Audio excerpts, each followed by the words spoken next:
بسم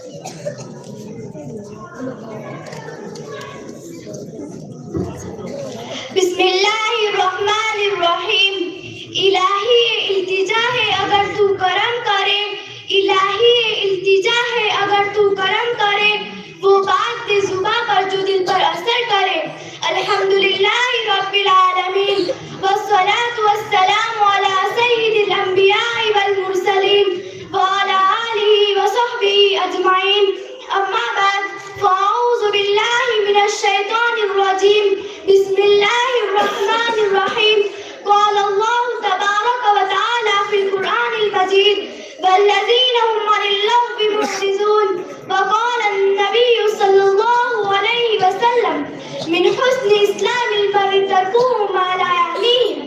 محترم حاضرین، قرآن ہمیں فضول کاموں سے بچنے کی تعلیم دیتا ہے اور نبی کریم صلی اللہ علیہ وسلم نے ہمیں وقت کی حفاظت کا درس دیا ہے.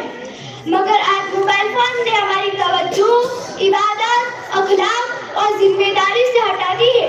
آدمی کے اسلام کی اچھائی یہ ہے کہ وہ ان باتوں کو چھوڑ دے جو اس کے متعلق نہیں ہے. مکرم سامعین، موجودہ دور میں اسمارٹ فون انسانی زندگی کا ایک لازمی حصہ بن چکا ہے. یہ اسمارٹ فون رابطوں کو آسان بنانے، معلومات تک رسائی دینے اور تعلیمی میدان میں انقلاب لانے کا باعث بنا ہے. وہی فون کا بیچنا اور ضرورت سے زیادہ استعمال ایک نئے نفسیاتی اور سماجی مسئلے کو جنم دے رہا ہے جسے موبائل فون کی لت کہا جاتا ہے. اس تقریر کا مقصد موبائل کے نقصانات بتانا ہے تاکہ ہم لوگ موبائل کے نقصانات کو جان سکیں. مکرم سامعین، موبائل فون کی ایجاد نے انسانی رابطے اور طرز زندگی میں ایک بنیادی تبدیلی کی ہے. 21ویں صدی میں اسمارٹ فون محض بات چیت کا ذریعہ نہیں رہا بلکہ اس نے پوری دنیا کو تبدیل کر دیا ہے. انٹرنیٹ، سوشل میڈیا، گیمز ہماری روزانہ کی زندگی کو متاثر کر رہے ہیں.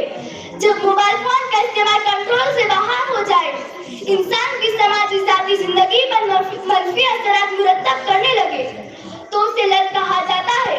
لت کسی بھی دوسرے نشے کی طرح ہوتی ہے جسے استعمال کے بغیر آدمی بے چین ہو جاتا ہے اور بچوں میں موبائل کی لت کو ایک تشویشناک رجحان قرار دیا جا رہا ہے.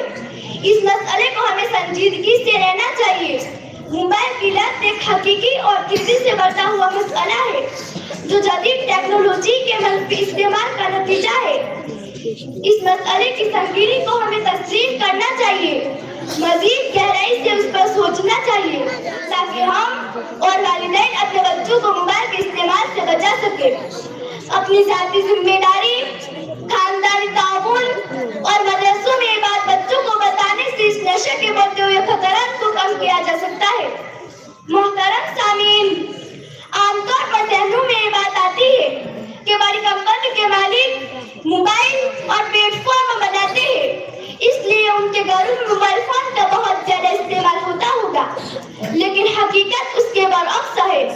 اکثر بڑی ٹیکنالوجی کمپنی کے مالک اپنے بچوں کے لیے فون اور اسکرین استعمال کرنے پر بہت سخت پابندی لگاتے تھے یا تو بالکل اجازت نہیں دیتے.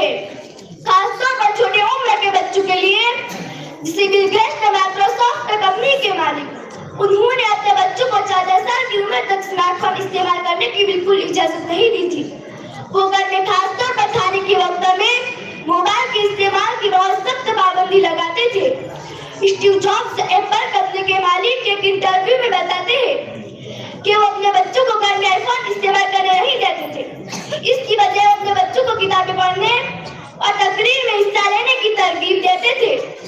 مارک زکربرگ فیس بک کے مالک اپنے بچوں کی حوصلہ افزائی کرتے تھے.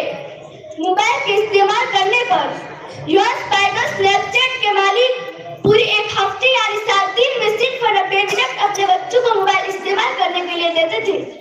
اس کی بنیادی وجہ یہ لوگ موبائل کے نقصانات سے ہم والدین سے زیادہ واقف ہوتے ہیں. وہ اپنے بچوں پر پابندی لگاتے ہیں.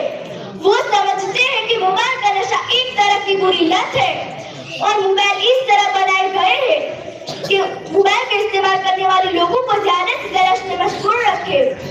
سروے بتاتے ہیں کہ 70 لوگ روزانہ 7 گھنٹے موبائل دیکھتے ہیں. یہ ایک نوکری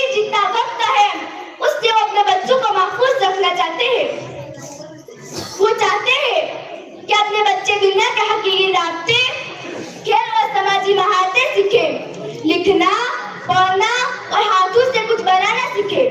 جب یہ لوگ اپنے بچوں کو موبائل نہیں دیتے تو لہٰذا ہمیں بھی اپنے بچوں کو موبائل نہیں دینا چاہیے اور اخلاقی بہترین سے بہترین تربیت کرنی چاہیے اور سماجی مہارتیں سکھانی چاہیے۔ صحت، ورزش اور تعلیم کی طرف دھیان دینا چاہیے۔ ٹیکنالوجی ایک گہرا سمندر ہے، عقل مندی سے تیرنا چاہیے ورنہ ڈوب جاؤں گے بھائی۔ بہت بہت شکریہ۔ آخر میں دو شعر کہہ کر اپنی بات ختم کرتی ہوں۔ موبائل کے نشے میں اس قدر چور بیٹھے ہیں، موبائل کے نشے میں اس قدر چور بیٹھے ہیں، ایک کمرے میں ہو کر بھی سب دور دور بیٹھے ہیں۔ گزرنے لگی ہے اب زندگی قسطوں پر، گزرنے لگی ہے اب زندگی قسطوں پر، ایک چھوٹا سا موبائل بھاری پڑ گیا سب رشتوں پر۔ وآخر دعوانا الحمدللہ رب العالمین۔ السلام علیکم ورحمۃ اللہ وبرکاتہ۔